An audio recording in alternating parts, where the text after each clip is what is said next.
হ্যাঁ দাদা, wine shop খোলা আছে, লোকটা পাঠাবো কি? আরে বাল, আবার বলছেন ওয়াইন শপ, এটা ওয়াইন শপ না বড়া। এটা আপনাকে যে ফোন নাম্বার দিয়েছে ভুল নাম্বার দিয়েছে। এটা দোকানে কসমেটিকের দোকান আছে ভাঙড়ে। না না না না, এখান থেকে দুটো গলি তিনটে গলি ছাড়ার পরে ওয়াইন শপ আছে। দুটো কালকে দুপুর হলে এখান থেকে নিয়ে গেছিল তো।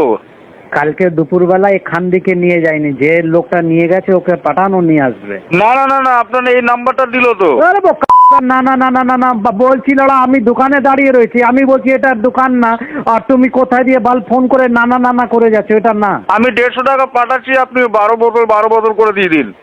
तेरी माँ का ये कौन सा गणित है? ব্লেন্ডার আছে আর বিয়ার আর আপনার ना ना, এটা গণিত का मतलब हिसाब कैसा हुआ? 150 रुपये तुम भेजेगा, আগেও আমি কত পাঠাবো? কালকেও তো নিয়ে গেছিলাম এই টাকা দিয়ে। 150 টাকা দিয়ে 12টা বোতল? হ্যাঁ। তাহলে ওটা দেখ মদের না পেছাপের হবে। না না না না, এটা রাখ লাউড়া।